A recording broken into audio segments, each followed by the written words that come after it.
ಫೈಲ್ನ ಈ ಕಡೆ ಎತ್ತು ಈ ಕಡೆ ಇರೋರ್ಗಿರೋಂಥ ಫೆಸಿಲಿಟೀಸ್ಗೂ ನಮಗಿಲ್ಲ ಸರ್. ಮೆಟರ್ನಿಟಿ ಲೀವ್ ಅಂತಲೂ ಇಲ್ಲ. ಮೆಟರ್ನಿಟಿಗೆ ಹೋಗಿದ ತಕ್ಷಣ ನಮಗೆ ಟ್ರೈನಿಂಗ್ ಮುಗಿಸೇ ಬರಬೇಕು ಅಂತ ಇವರು ರೂಲ್ಸಲ್ಲಿ ನಮ್ಮನ್ನ ನೇಮಕಾತಿ ಮಾಡ್ಕೋಬೇಕಾದ್ರೆ 3 ತಿಂಗಳಿಗಿಂತ ಯಾರು ಜಾಸ್ತಿ ರಜನ ತಗೋತಾರೋ ಅವ್ರು ಟ್ರೈನಿಂಗ್ ಹೋಗ್ಬೇಕು. ಮೆಟರ್ನಿಟಿ ಲೀವ್ಗೆ ವಿತ್ ಸ್ಯಾಲ್ರಿ ಡಿ ಗ್ರೂಪ್ ಹುದ್ದೆಗೂ ಕೂಡ ಸರ್ಕಾರದಿಂದ ಪ್ರೊವೈಡ್ ಮಾಡ್ತಾರೆ ಸರ್. ಅದು ಯಾವುದು ನಮಗೆ ಇಲ್ಲ ಸರ್. ನಾವೆಲ್ಲ ಹೆಣ್ಮಕ್ಳಲ್ವಾ ಸರ್. ಅದರಲ್ಲೂ ಕಾಡ್ಗೆಲ್ಲ ಒಂದು ಅವರು ಹೆಣ್ಮಕ್ಳುಗಳನ್ನ ಹೊರಗಡೆನೆ ಬಿಡದಂತೆ ತುಂಬಾ ಜೋಪಾನ ಮಾಡ್ಕೋತಾರೆ. ಅಂಥದ್ರಲ್ಲಿ ನಮ್ಮ ಪರಿಸ್ಥಿತಿ ಹಂಗಿದೆ. ಯಾಕಂದ್ರೆ ನಾವು ಬಡವ್ರ ಮಕ್ಕಳು, ನೇಮಕಾತಿಗಳು ಡಿಲೇ ಆಯ್ತು ಸರ್. ನಾನೇ ಫಾರ್ ಎಕ್ಸಾಂಪಲ್ 0.25 PSI ಮಿಸ್ ಆದೆ, 0.25 ತುಂಬಾ ಹುದ್ದೆಗಳನ್ನ ಮಿಸ್ ಆದೆ ಸರ್. ಆಪರ್ಚುನಿಟಿ ಇದ್ದಂತೆ 2022 ಅಲ್ಲಿ ನೇಮಕಾತಿ ಆಗಿ ಮನೇಲೆಲ್ಲ ಬಾಯಿಗೆ ಬಂದಂಗೆ ಬೈತಾರೆ ಸರ್. ಯಾಕಂದ್ರೆ ನಮ್ಮ ಮನೇಲಿ ಫಸ್ಟ್ ಗ್ರಾಜುಯೇಟ್ ನಾನು ಒಬ್ಳೇನೆ. ಯಾಕಂದ್ರೆ ಅವ್ರಿಗೆ ನಾವು ಹೇಳಕ್ ಆಗಲ್ಲ, ಈ ತರ ಇದೆ, ನೇಮಕಾತಿ ಆಗ್ತಿಲ್ಲ, ನಮ್ಗೇನು ಬೇಡ, ನೀನ್ ಗಾರ್ಮೆಂಟ್ಸ್ಗೆ ಹೋಗು ಅಂತ ಹೇಳಿದ್ರು. ಅವಾಗ ಬೇರೆ ಆಪ್ಷನ್ ಇಲ್ಲದೆ ನನಗೆ ಕೆಲಸ ಬಿಟ್ಟಿದ್ದೀನಿ ಅಂತ ಹೇಳಿದೆ ಸರ್. ಮತ್ತೆ ವಾಪಸ್ ಬಂದು ಇದೇ ಕೆಲ್ಸಕ್ಕೆ ಜಾಯ್ನ್ ಆದೆ. ಇಲ್ಲಿ ಯಾವುದೇ ಫೆಸಿಲಿಟೀಸ್ ಇಲ್ಲ. ಆಮೇಲೆ ಮುಟ್ಟಿನ ರಜಾ ಅಂತ ಇರುತ್ತೆ. ಹೆಣ್ಮಕ್ಳುಗಳಿಗೆ ಒಂದು ಪೀರಿಯಡ್ಸ್ ಆದ್ರೆ 5 days ಬ್ಲೀಡಿಂಗ್ ಆಗುತ್ತೆ. ಆಮೇಲೆ ವಾಕ್ ಮಾಡಕ್ ಆಗ್ತಾರೆ, ಹೊಟ್ಟೆ ನೋವು ಕೂಡ ಕೆಲವ್ರಿಗೆ ಇದೆ ಸರ್. ಎಷ್ಟೋ ಜನ ಹುಡುಗಿರಿಗೆ ಹೇಳ್ಕೋಬಹುದು, ಹುಡುಗರಿಗೆ ಹೋಗಿ ನನ್ಗೆ ಈ ತರ ಪ್ರಾಬ್ಲಮ್ ಇದೆ, ನಮ್ಮ ಅಜ್ಜಿ ನೀವು ಮಾಡ್ಕೊಡಿ ಅಂತ ಹೇಳಕ್ಕಾಗಲ್ಲ. ಅದ್ರಲ್ಲೂ ರೈತರುಗಳಿಗೆ ಕೆಲವು ರೈತರುಗಳು ಗೊತ್ತಿಲ್ಲ ಸರ್. ನೀವೇ ಬರ್ಬೇಕು. ಅದ್ಬಸ್ತ್ಗಳಲ್ಲಿ ತುಂಬಾ ಸೂಕ್ಷ್ಮವಾದ ಅದ್ಬಸ್ತ್ಗಳಲ್ಲಿ ತುಂಬಾ ಜಗಳ ಆಗುತ್ತೆ ಸರ್. ಈ ಮಂಡ್ಯದಲ್ಲಿ ನಾನೇ ಫೇಸ್ ಮಾಡಿದೀನಿ. ಬೆಳಿಗ್ಗೆ 10 ಗಂಟೆಗೆ ಹೋದವಳು ಗುತ್ಲಲ್ಲಿ ಒಂದು ಅರ್ಜಿ ಅಲರ್ಟ್ ಆಗಿರೋದಕ್ಕೆ ಸುತ್ತಮುತ್ತ 43 ಜನ ಬಾಜುದಾರರು ಸರ್. ಒಬ್ರು ಒಪ್ಕೊಂಡ್ರೆ 3 ಜನ ಒಪ್ಕೊಳ್ಳಲ್ಲ.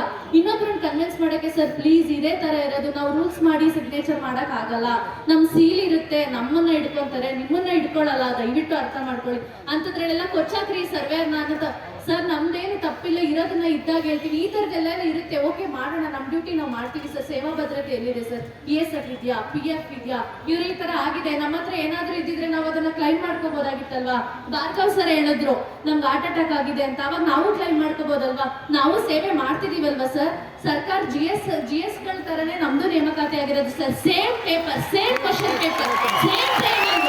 ಆದ್ರೆ ನಮಗೆ ಮಾತ್ರ ಆ ಥರ ಫೆಸಿಲಿಟೀಸ್ ಇಲ್ಲ ಸರ್.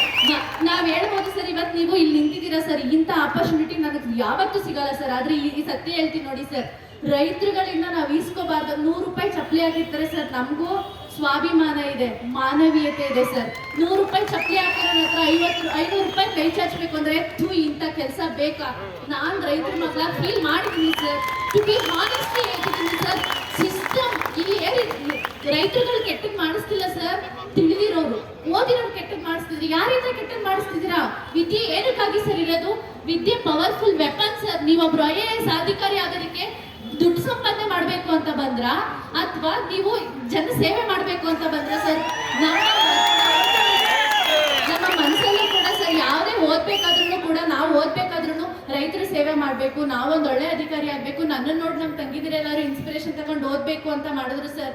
ನನ್ನ ಎಜುಕೇಶನ್ಗೋಸ್ಕರ ನನ್ನ ತಂಗಿ ಎಜುಕೇಶನ್ ಬಿಡಿಸಿದ್ರು ಸರ್. ನನ್ನ ತಂಗಿ ಫಸ್ಟ್ ಮ್ಯಾರೇಜ್ ಆಗಿದ್ದು, ಈಗಲೂ 2 ಗಂಡ್ಮಕ್ಳು ತಾಯಿ ಆಗಿದ್ದಾಳೆ. ಬಟ್ ನಾನು ಓದ್ತೀವಿ sir engineering, civil engineering graduate. CM Siddaramaiah ಕೆಳಗಡೆ ಸನ್ಮಾನ ಮಾಡಿಸ್ಕೊಂಡಿದ್ದೀನಿ sir. 1 time state award winner, 1 time national award winner. ನೋಡಿ ಸರ್, ಸರ್ಕಾರಿ ಸ್ಕೂಲಲ್ಲಿ, ಗೌರ್ಮೆಂಟ್ ಸ್ಕೂಲಲ್ಲಿ ಓದಿರೋ ಸ್ಕೂಲಲ್ಲಿ ಟಾಪ್ ಬಂದಿರೋ ಹುಡುಗಿ ಸರ್. ಪಾಂಡವಪುರ ತಾಲೂಕೆ, ಅದು ದೊಡ್ಡಮ್ಮನ ಮನೇಲಿ ಇಟ್ಕೊಂಡು ಎಜುಕೇಶನ್ ಕಂಪ್ಲೀಟ್ ಮಾಡಿದ್ವಿ ಸರ್. ನಮ್ಮ ಮನೇಲಿ ಇದ್ದಿದ್ರೆ ನಿಜವಾಗ್ಲೂ ಆ ಥರ ಆಗ್ತಾ ಇರಲಿಲ್ಲ. ಇಂಥದ್ದೆಲ್ಲ ಮಾಡಿ ಈ ಸೇವೆಯಲ್ಲಿ ಇದೀವಿ ಅಂದ್ರೆ ಸರ್, ಈ ಸಿಸ್ಟಮ್ ಚೆನ್ನಾಗಿಲ್ಲ ಸರ್. ನಾನು ವರ್ಕ್ ಮಾಡ್ಬೇಕಾದ್ರೆ 3 ತಿಂಗಳು ನಂಗೆ ಗೊತ್ತೇ ಆಗ್ತಾ ಇಲ್ಲ ಹೆಂಗ್ ವರ್ಕ್ ಮಾಡ್ಬೇಕು ಅಂತ. ಮಂತ್ಲಿ ಆಯ್ತು ಅಂದ್ರೆ ಮಾಮೂಲಿ ಯಾಕೆ ಅಂತ ಫೋನ್ ಮಾಡ್ತಾರೆ. ಎಲ್ಲಿದೆ ಸರ್ ತಂದ್ಕೊಡೋದು?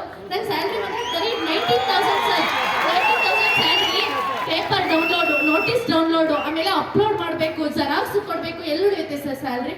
ಎಲ್ಲಿ ಉಳಿಯುತ್ತೆ ಸರ್? ಆಮೇಲೆ ನಾನು ಒಬ್ಬಳೇ ಹೋಗೋಕ್ಕಾಗಲ್ಲ. ಯಾಕಂದ್ರೆ ಕಾಡಲ್ಲಿ ಸರ್ ನನ್ಗೆ ಆಲ್ಮೋಸ್ಟ್ ಅಲ್ಲಿ ಬಿದ್ದಿರೋದೆಲ್ಲರೂ ನಾಲಾ ಕಡೆ ಇರೋದು. ಮ್ಯಾಪಲ್ಲಿ ನೋಡ್ಕೊಳ್ಳೋದು ಸರ್. ಮ್ಯಾಪಲ್ಲಿ ನೋಡ್ಕೊಂಡು ನನ್ಗೆ ಇಲ್ಲಿ ಬಿದ್ದಿದೆ, ನಾನು ಒಬ್ಬಳೇ ಹೋಗೋಕ್ಕಾಗಲ್ಲ, ಬೇರೆಯವ್ರನ್ನ ಕರಿಬೇಕು ಸರ್. ಇಲ್ಲ ಚಿಕ್ಕಪ್ಪನ ಮಕ್ಕಳು, ದೊಡ್ಡಪ್ಪನ ಮಕ್ಕಳು ಕರ್ಕೊಂಡು ಹೋಗ್ಬೇಕು. ನಮ್ಮ ಮನೇಲಿ ಯಾರು ತನ್ನ ತಮ್ಮ ತುಂಬಾ ಚಿಕ್ಕವನು ಸರ್. ಬೇರೆಯವ್ರನ್ನ ಕರ್ಕೊಂಡು ಹೋದ್ರೆ, ಅವ್ರನ್ನೆಲ್ಲರನ್ನೂ ಕರ್ಕೊಂಡು ಹೋದ್ರೆ ನಾವ್ ಎಲ್ಲಿಂದ ಕೊಡೋದು ಸರ್? ಅವ್ರು ಸುಮ್ಮನೆ ಬರ್ತಾರಾ? ನಮ್ಗೆ ಒಂದ್ ಸೇವಾ ಭದ್ರತೆ ಕೊಟ್ರೆ ನಾವು ಮಾನವೀಯತೆ ಸರ್. ನಿಮ್ಗೊಂದು ಚೇರ್ ಹಾಕ್ಲಿಲ್ಲ ಅಂತ ಅಂದ್ಬಿಟ್ಟು ಕೆಳಗಡೆ ಚೇರ್ ಹಾಕ್ತಿದ್ದಾರೆ ಅಂತ ನೀವು ಕೂತ್ಕೊಳ್ಳಿಲ್ಲ ಸರ್. ಅದ್ ನಿಮ್ ಸ್ವಾಭಿಮಾನ. ನಿಮಗ್ ಮಾತ್ರ ಸ್ವಾಭಿಮಾನ ಇರುತ್ತಾ ಸರ್? ನಿಮಗ್ ಮಾತ್ರ ಸ್ವಾಭಿಮಾನ ಇರುತ್ತೆ ಸರ್, ನಮಗ್ ಸ್ವಾಭಿಮಾನ ಇರಲ್ವಾ ಸರ್? ಇದೇ ತರ ಸರ್, ನಮ್ಮನ್ನು ಸ್ವಾಭಿಮಾನಿಯಾಗಿ ವರ್ಕ್ ಮಾಡೋದಕ್ಕೆ ಅವಕಾಶ ಮಾಡ್ಕೊಡಿ ಸರ್. ನೀವೊಬ್ರು IAS ಅಧಿಕಾರಿ ಸರ್, ನಾನು ನಿಮ್ಮ ಹತ್ರ ರಿಕ್ವೆಸ್ಟ್ ಮಾಡ್ಬೋದು. ನಿಮ್ಗೆ ತುಂಬಾ ಅಧಿಕಾರ ಇದೆ ಸರ್, ನೀವ್ ಏನ್ ಬೇಕಾದ್ರೂ ಮಾಡ್ಬೋದು. ನಿಜವಾಗ್ಲೂ ನಿಮ್ಮನ್ನ ರಿಕ್ವೆಸ್ಟ್ ಸರ್, ಅಂಬಲ್ ರಿಕ್ವೆಸ್ಟ್ ಅಂತ ಕೇಳ್ತಿದ್ದೀನಿ. ಕೃಷ್ಣ ಬೈರೇಗೌಡರು ಹೇಳಿದ್ರು ಸರ್ ಲಾಸ್ಟ್ ಮೀಟಿಂಗ್ ಅಲ್ಲಿ ಫ್ರೀಯಾಗಿ ಸಂಬಳ ಕೊಡ್ಬೇಕಾ ಅಂತ. ಲಾಗಿನ್ ಇನ್ಆಕ್ಟಿವ್ ಆಗಿರೋರ್ಗೆ ಯಾರು ₹1 ಸಂಬಳ ಬಂದಿದೆ ಇಲ್ಲಿ ಇರೋರು ಎಲ್ಲರೂ ಕೇಳಿ ಸರ್. ಲಾಗಿನ್ ಇನ್ಆಕ್ಟಿವ್ ಆಗಿರೋರ್ಗೆ ಒಬ್ಬರಿಗೂ ₹1 ಸಂಬಳ ಬಂದಿಲ್ಲ ಸರ್. ಲಾಗಿನ್ ಆಕ್ಟಿವ್ ಇರೋರಿಗೆ ಮಂತ್ಲಿ 23 ಫೈಲ್ಸ್ ಕಂಪ್ಲೀಟ್ ಮಾಡಲೇಬೇಕು ಅಂತ ನೋಟಿಸ್ ಸಿಗ್ನೇಚರ್ ಮಾಡಿಸ್ಕೊಂಡ್ರೆ ಕಾರ್ಯ ನೀಟಾಗಿ ಕಂಪ್ಲೀಟ್ ಆಗಿಲ್ಲ ಅಂತ ಅಂದ್ಬಿಟ್ಟು. ಆಮೇಲೆ ನಾವೇನಾದ್ರೂ ಮಂತ್ಲಿ ಟಾರ್ಗೆಟ್ ನ ರೀಚ್ ಮಾಡ್ತಿಲ್ಲ ಅಂದ್ರೆ ಒಂದು ನೋಟಿಸ್ ಸಿಗ್ನೇಚರ್ ಮಾಡಿಸ್ಕೋತಾರೆ. ಕಡತಗಳನ್ನ ಇಂತಿಷ್ಟು ದಿನಗಳಲ್ಲಿ ನೋಟಿಸ್ ಅಪ್ಲೋಡ್ ಮಾಡಿಲ್ಲ ಅಂದ್ರೆ ಅದಕ್ಕೊಂದು ನೋಟಿಸ್ ಸಿಗ್ನೇಚರ್ ಮಾಡ್ಕೋತಾರೆ. ಇಷ್ಟು ಚೆನ್ನಾಗಿ ನೋಟಿಸ್ಗಳನ್ನ ತಗೋತಿದ್ರು, ಕೆಲಸ ಇಲ್ಲದ್ರು ಸಂಬಳ ಕೊಡ್ತಿದಾರ ಸರ್. ದಯವಿಟ್ಟು ಈ ವಿಚಾರನ ನಿಮ್ಮ ಹತ್ರ ನಾವು ಅಷ್ಟೇ ಮನವಿ ಮಾಡ್ಬೋದು ಸರ್.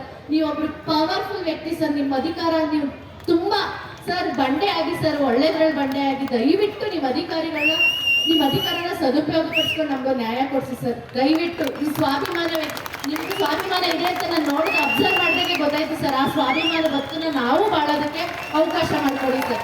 ಎಲ್ಲರೂ ಪರವಾಗಿ ನಮ್ಗೆ ಕೇಳ್ಕೊತಾರೆ. ಹೆಣ್ಮಕ್ಳು ತುಂಬಾ ಕಷ್ಟ ಇದೆ ಸರ್. ಮೆಟರ್ನಿಟಿ ಸಿಸರಿನ್ ಆದ್ಮೇಲೆ ಓಡ್ ಸರ್ವೆ ಮಾಡೋಕ್ಕಾಗುತ್ತೆ ಸರ್. ಹೇಳ್ತಾರೆ ಇಲ್ಲೇ ಇದ್ದಾರೆ ಸರ್, ತುಂಬಾ ಜನ ಇಲ್ಲೇ ಇದ್ದಾರೆ ಮಹಿಳೆಯರು. 3 ತಿಂಗಳಾದ್ಮೇಲೆ ಓಕೆ ನಾವು 3 ತಿಂಗಳಾದ್ಮೇಲೆ ಒಂದ್ಸರಿ ಜಾಯ್ನಿಂಗ್ ಲೆಟರ್ ಕೊಟ್ಬಿಟ್ಟು ಇನ್ನೊಂದ್ರೆ ಟ್ರೈನಿಂಗ್ ಮಿಸ್ ಆಗೋದು. ಯಾಕಂದ್ರೆ ಟ್ರೈನಿಂಗ್ ನಮ್ಮ ಸ್ವಂತ ದುಡ್ಡಲ್ಲಿ ಮಾಡಬೇಕು ಸರ್. ಟ್ರೈನಿಂಗ್ಗೆ ನಮಗೆ ಸರ್ಕಾರದಿಂದ ಯಾವುದೇ ಫೆಸಿಲಿಟೀಸ್ ಇಲ್ಲ. ಆ ಟ್ರೈನಿಂಗ್ ನಾವು ತಪ್ಪಿಸ್ಕೊಳ್ಳೋಕೆ ಏನ್ ಮಾಡ್ಬೇಕು, ಜಾಯ್ನಿಂಗ್ ಕೊಡೋಣ ಅಂತ ಅಂದ್ಬಿಟ್ಟು ಹೋದ್ರೆ ಏನಮ್ಮ ಹಿಂಗೆ ತಗೊಂಡ್ರೆ ನಿಮ್ಮ ಸರ್ವೆ ಮಗು ಎತ್ಕೊಂಡ್ ಸರ್ವೆ ಮಾಡ್ತಿದ್ದೆ ಅಂತ ಮೇಲಧಿಕಾರಿಗಳು ಕೇಳ್ತಾರೆ. ಅದಕ್ಕೆ ನಾವೇನ್ ಆನ್ಸರ್ ಮಾಡೋಣ? ಈ ರೂಲ್ಸ್ ತಂದವ್ರು ಯಾರು ಸರ್? ನೀವೇ ತಾನೆ. ನಿಮ್ಮ ಅಧಿಕಾರಿಗಳಾಗ ತಾನೆ. ನೀವು ಅಟ್ಲೀಸ್ಟ್ ಇದನ್ನು ರಿಪೋರ್ಟ್ ಮಾಡಿ ಹೇಳಿ. ಮೆಟರ್ನಿಟಿ ಲೀವ್ಸ್ ಒಂದು 6 ಮಂತ್ಸ್ ವಿತ್ ಸ್ಯಾಲ್ರಿ ಮಾಡ್ತಾರೆ ಸರ್. ವಿತೌಟ್ ಸ್ಯಾಲ್ರಿ ಇರುತ್ತೆ ಬಂದು ಟ್ರೈನಿಂಗ್ ಇಲ್ಲೇ ಕೆಲಸ ಮಾಡೋಕ್ಕಾಗಲ್ಲ ಸರ್. ಸಿಸರಿನ್ಸ್ ಆಗಿರುತ್ತೆ. ದಯವಿಟ್ಟು ಇದನ್ನೆಲ್ಲ ನಿಮ್ಗೆ ಗೊತ್ತಿರೋದೆ ಸರ್. ನಿಮ್ಮ ಮನೇಲೂ ತಂದೆ ತಾಯಿ ಅಕ್ಕ ಎಲ್ಲರೂ ಇರ್ತಾರೆ. ದಯವಿಟ್ಟು ಇದನ್ನೆಲ್ಲ ದಯವಿಟ್ಟು ನಮ್ಮಲ್ಲಿ ರಿಕ್ವೆಸ್ಟ್ ಎಲ್ಲರೂ ಪರವಾಗಿ ₹100 ಚಪ್ಪಲಿ ಆಗಿರೋ ಹತ್ರ ₹500 ಇಸ್ಕೊಳಕ್ ನಂದು ಸ್ವಾಭಿಮಾನ ಇದೆ ಸರ್. ಅಡ್ಡಿ ಬರುತ್ತೆ. ದಯವಿಟ್ಟು ಇದನ್ನ ನನ್ನ ಸ್ವಾಭಿಮಾನದ ಬದುಕನ್ನ ನೀವು ಭಿಕ್ಷೆಯಾಗಿ ಕೊಡಿ ಸರ್. ನಿಮ್ಮ ಯಾರು ಮರೀತಾರೋ ಸರ್ ನಿಮ್ಮ ಹೆಸರನ್ನ ನೆನ್ಪಿಟ್ಕೊಂಡು ನಮ್ಮ ಜೀವ ಇರೋವರೆಗೂ ಕೆಲಸ ಮಾಡ್ತೀವಿ.